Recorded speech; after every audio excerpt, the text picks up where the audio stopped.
Kaya nga nung nasa Dubai ako, may YouTube channel. YouTube channel kayo ni Katao. So far, yung mga nanonood dito, tao.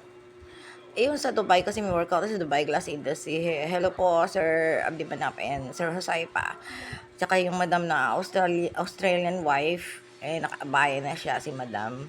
Yung mga office mate ko doon, si Durga, Anila, mga Indian office mate, Pilipina, may mga, hindi ko alam kung hindi ko nakilala. Ayun doon, eh, husband visa ako doon.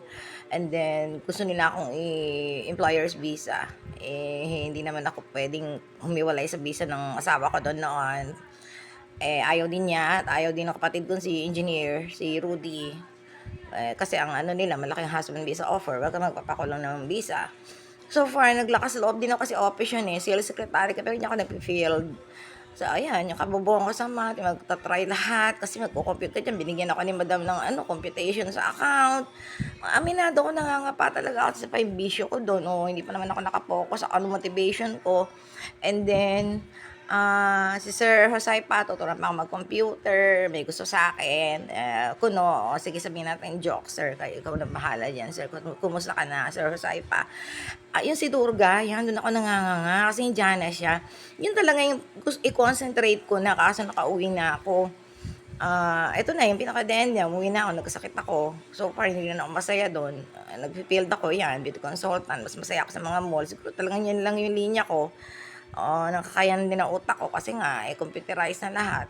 So, yung nga, si Durga, kasi siya yung receiver lahat ng mga client. Kasi yung product line talaga yan ang dapat ko na hingi na ako ng brochure.